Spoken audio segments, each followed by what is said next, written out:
Good evening and welcome to Property Focus. Now, many a times as a human race, we're a species that tend to like to do things together. Given that human beings are also relational, we yearn for companionship. You meet somebody suitable, date them for a while, and before you know it, church bells are ringing, you're in a ground such as this, and you're married. Now, as you focus on building a life together, I believe it's safe to say one thing that everybody wants is a happy home, unless you want violence. Why would you want that? Now, with that in mind, it's shared decisions on location to live, picket fences, interior design, windows, flooring. What does the madam want for the color of couches? What does the guy want in terms of your man cave and whatnot? But what does it really mean to have a matrimonial home? That's what we're going to be looking at in this particular episode. But more so, why does it have such a special status? Welcome to the show. I'm your host, Peter Ngigi.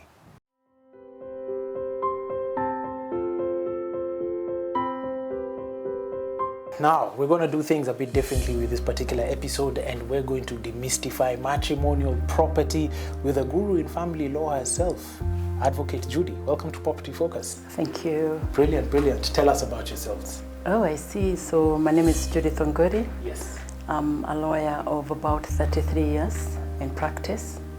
I am also a family person because I'm a daughter, I am a wife, and I'm a mother of 2 young adults. Okay, brilliant. I just glanced in your office. I saw you a senior council member. Yes, indeed. I have the privilege of having been nominated as senior counsel by the profession. And an MOW, or is it? Oh, I see. Yes, that too. Yes. Yeah, Moran of the Burning Spear. Fantastic. Thanks to family law. Fantastic, yes. Fantastic. Yes. So we're here on matrimonial property, and clearly you're the right person to talk to. I hope so. What is matrimonial property? I see. So in normal conversations, person to person, when we talk about matrimonial property, we talk about properties between spouses, like any property between spouses. But in the Matrimonial Property Act, matrimonial property only refers to 3 categories of properties. That is the matrimonial home, which is the residence of the spouses, which of course could be 1 or 2. It refers to household goods or household effects in the matrimonial home. It also refers to property that is registered jointly and acquired by a couple in the course of their marriage. That is how matrimonial property is defined. Okay. So if they jointly purchase a unit, a car, furniture, stuff like that, fantastic. If property is not the matrimonial home, if property is not the household goods and the effects, if property is not a property jointly registered between the spouse and acquired during the marriage, then it is referred to as separate property. So you can purchase property privately in a marriage? You can. The fact of the marriage does not mean that every property that's acquired becomes matrimonial property. And the other very important distinction that we have to make is that there are certain protections that are afforded to matrimonial property that are not afforded to separate property. What does that mean? That matrimonial property cannot be sold, cannot be charged, cannot be mortgaged without the consent of the other spouse. Whereas separate property remains the property of the individual spouse who purchased it to do with it as they wish, except to the extent that the other spouse has contributed. I'll take this again so that I don't confuse the audience more. So for matrimonial property, the law assumes that even if it's in your name, the other spouse has an equal right to it and you hold it in trust for them. It therefore means that you are stopped from charging it or selling it or even evicting your spouse from there. But with separate property, the assumption in law is that it belongs to the person in whose name it is registered, and they can deal with it as they please. Yes. Okay. Yes. Very interesting. So when does one claim on matrimonial property?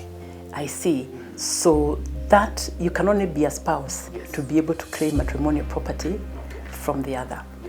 So you can only get a share of the matrimonial property upon dissolution of the marriage, not during the marriage. However, I should quickly add that even before the marriage is dissolved, you can get the court to protect it so that the other spouse does not dispose. But you will never be able to get a court to divide the property until after divorce. So how does it happen, Advocate Judy? Is it a ratio? Is it 50-50? How does a contribution happen? So I'll start with telling you what contribution is. So it is financial and non-financial contribution. I should tell you that up until 2013 December actually, when the Matrimonial Property Act became law, we did not have a local act. So at some point, like between 1976 and 2007, financial and non-financial contribution was recognized. And then from 2007 to 2013, the only contribution that you could show to be entitled to property was financial contribution. So the act we have, the Matrimonial Property Act, was a result of a cry by many a woman, even many men, sometimes. So then we have an act that responds to those concerns and those cries by providing for both financial and non-financial contribution. Because there are many things done behind the scenes. Oh gosh, I think many more things are done behind the scenes than the ones that are done in front of cameras, like what we are doing now. Tell us about the financial. Okay, so financial is easy. Yes. It's you buy into a property, you pay a mortgage, or you contribute financially, to the family needs, the school fees and all that kind of thing, okay? That is financial contribution. Non-financial contribution is more difficult to capture, but you would imagine it's easier because we grew up with it. But what is it? It is companionship. I think pre this period, companionship was not recognized as an important form of contribution. I think we now know better. We know it's probably the most important, the reason for the marriage actually for many people. I mean, the reason for marriage should actually be companionship.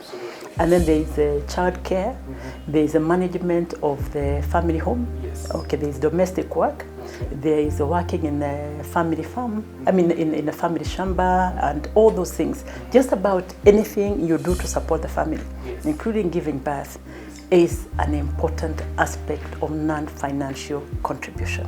Yes. So how does the claim happen? Say one spouse was able to give contribution for 1 year and the other was able to do it for 9 years. Yes. What then, how do you split the property or divide the property? I see. So the discretion as to how much, what percentage you get in a property totally depends upon the judge hearing the matter. So the law says that if matrimonial property is acquired during the marriage, there is a presumption by the law that that property is held in trust for you equally, even for the other spouse equally. But we call that a rebuttable presumption. What does that mean? The other spouse can rebut that presumption.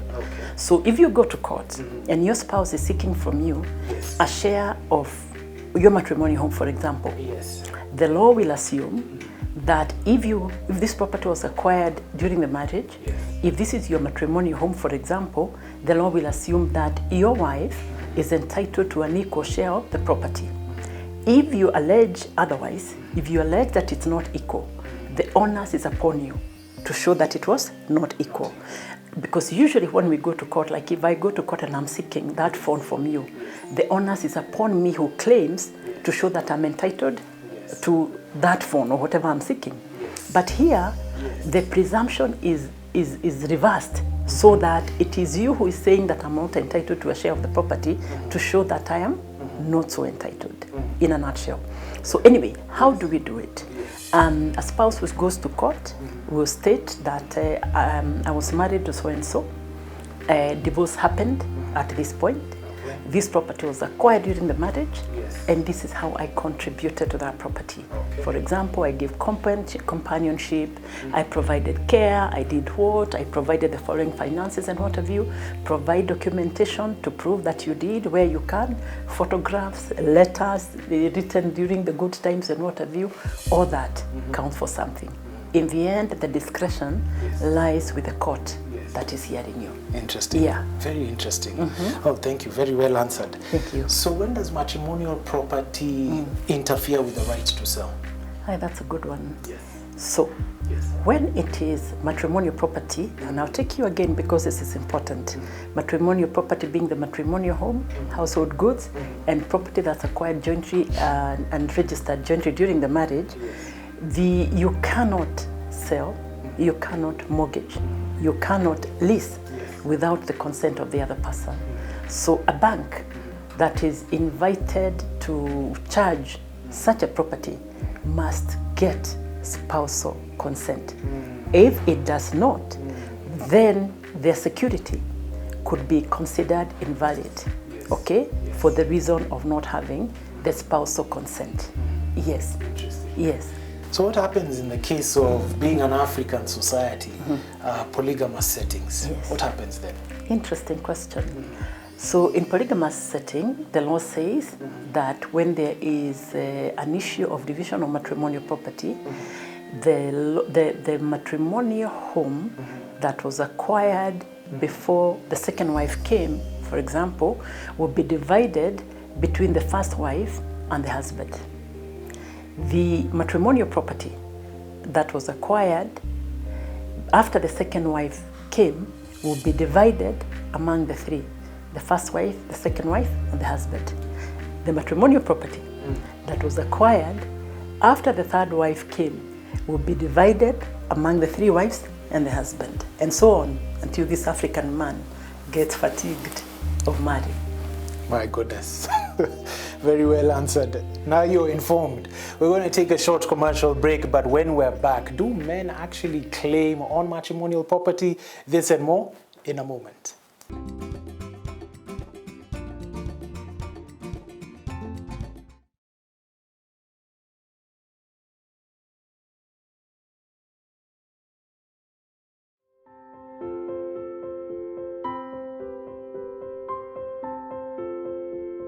And welcome back from the commercial break. African men, I'm sure you're informed. Now, Judy, what value is placed on non-financial contributions? Another good question, because in many ways the jury is still out. Yes.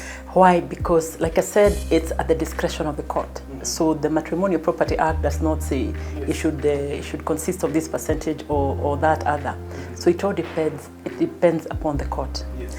And the courts have been as varied as some giving 10%, others 5%, and others a full 50%. So shall I say that each case depends on its own circumstances, but shall I also say that unfortunately, many of our judges are also part of our African context, where we are just becoming aware about the importance of non-financial contribution, such things as companionship, childbirth, childcare, so that we still undervalue it.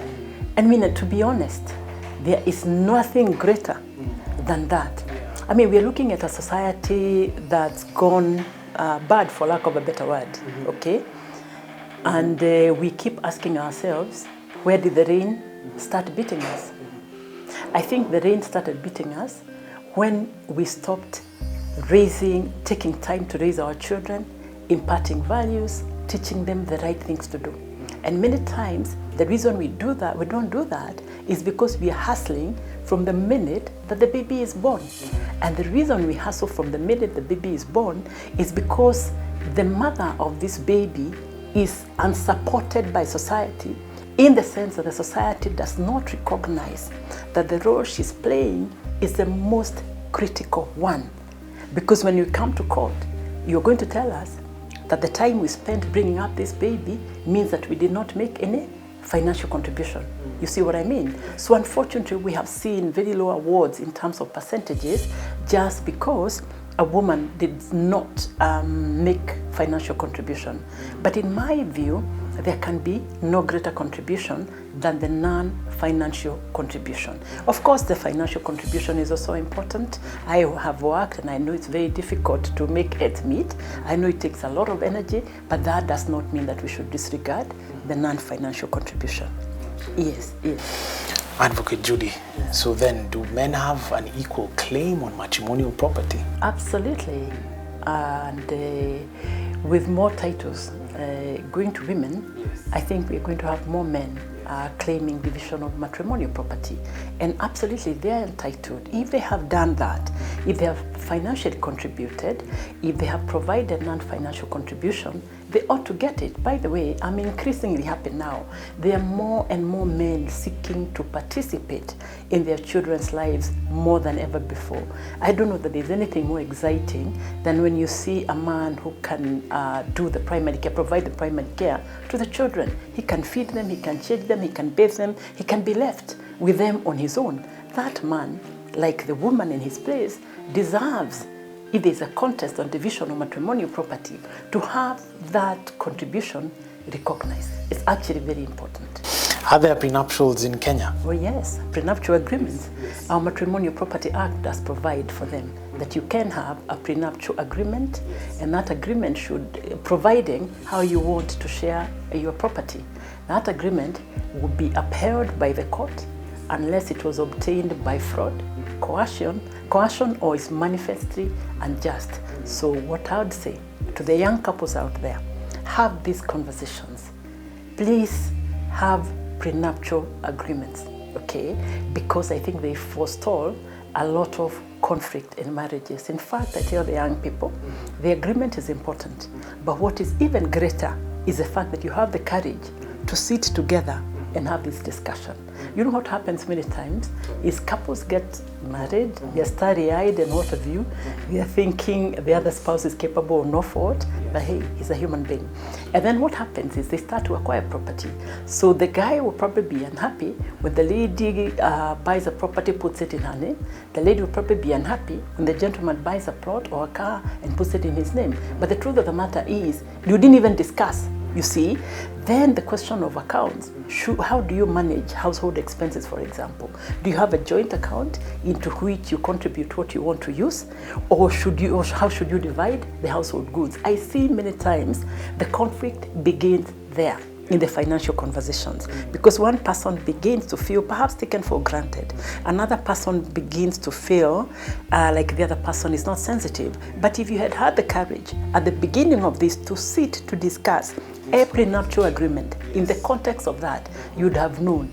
So is your man the kind of person who wants to say, I'm going to put 50,000 there, don't ask me about anything else, okay? We're going to register the property, our home jointly, but that's the end of it. Or is your woman the kind of person who says, let's have a joint account and let's manage our expenses from there, or let's register properties jointly. If you resolved conflict at that point, I am telling you, you're going to have a much easier marriage, in my view. Those conversations are extremely necessary.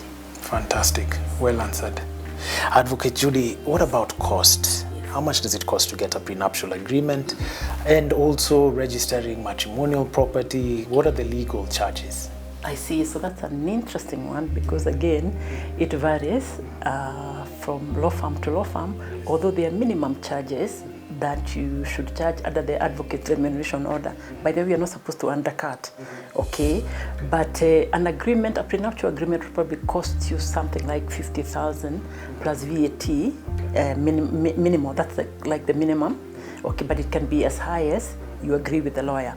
But also it's something that if a couple are willing to, they can be able to do it for themselves. You know, a lot of information is now available online. So you can even do it for yourselves. That should never stop people from getting into an agreement. Just like wills, you can get one online and prepare one for yourself quite easily. Yes. Advocate Judy, what about gifts? Yes. Okay, so how are they treated? I see. Yes. Within the context of matrimonial property, the law says that if a spouse gives a gift to the other spouse, there is a presumption that that gift is absolute. Yes. Do you get it? Yes. So it is the law assumes that it is absolute, but you can prove that it was not intended to be absolute. But as you come to court, the law assumes it was meant to be absolute, and I think that's important, because I'm seeing a lot of that now. You know, people giving when they're in love, and then wanting to take back when they are not in love. Exactly. Even vehicles, you know, you take away vehicles, you take away even computers, like the one you're holding. Perhaps people should know that the law assumes that you knew what you were doing, and that gift should be absolute. But of course, there is room for you to prove that perhaps somebody was holding it for you. Okay. Yes. Interesting. Yes. What about in inheritance matters? Say, you know, a spouse inherits property while in a marriage. What then happens in a case like that at dissolution? Another very good question. Yes. So if you inherit property from your parents or from whosoever, that remains your separate property. Okay. If you're gifted a property, it remains your separate property, except in the case of inherited or gifted property, if the other spouse has made a contribution. And that's especially important if you look at what happens in most of rural areas. So what happens, the girl will get married to the boy's family, okay, to the boy, and the boy lives on family land, you know, for example, okay, the father's family land. So that then they develop it, perhaps they grow tea, they grow coffee, they build a home. The law is that even though that property is inherited, the fact that it has become a matrimonial home and the fact that she has helped you develop it, okay, by planting perennial crops or by building a house, means that she's entitled to a share of that property to the extent of her contribution. Wonderful. Yes. Well, thank you very much. Is there anything else that you'd like to touch on before we close? That there are many facilities and many opportunities now that are available for conflict resolution, and one of them is mediation, because mediation is able to facilitate a discussion where the respective interests can be taken care of, like the matrimonial home that we are talking about. Perhaps you can agree that it doesn't have to be sold, and the person who desires to live in that house can continue to live in that house, and they can buy out the other person, because the difference is at that the 50%. Indeed, or whatever Yes. percentage. By the way, when you're mediating, Yes. it may not even be 10%. Yes. It could even be 5%. Really? You know, no, I'm serious. I mean, I've seen unbelievable things happen at mediation. You know, for the court, there is no choice. You go in there and the court has to determine the dispute. It has to say you get this and the other person gets that. But in conflict resolution, in mediation, you facilitate a discussion, okay, and you resolve the dispute. So it makes all the difference. So I wish I could urge more people, and this is what I do in my law firm, to seek mediation services. It makes all the difference in conflict resolution. Yeah, and then you should ask me this question, or ask it to myself and answer it, because I hear this many times. Do children have a say on matrimonial property? No, they don't. The answer is no. So children have a right to be provided for by their parents up to age 18. After age 18, if they're still in need of education, okay, and they don't have capacity. So usually the court will look at as to the point of the first degree or even a diploma, a child will be entitled to be maintained by the parents. Thereafter, they have no right, unless they have special needs, they have no right over the parents' property. The parents can deal with it as they please. The only person who can stop one parent from dealing with their property as they please is the other parent. Otherwise, the children have no right to that property once they've been educated and they don't have special needs. My goodness, thank you so much. It's a pleasure. Good. Thank you, always. Magnificent, magnificent. There you had it, and already your phone is already ringing. Gladly we got to you before your clients were calling in. That has been Advocate Judy. Brilliant, that was so insightful. I'm glad we had all of that wealth of knowledge to learn about matrimonial property. Now, don't miss Property Focus next Sunday, same time at 5:30, because we've got amazing content that's going to be coming up. Stay tuned, same place, same time. Have a lovely evening, folks. Goodbye.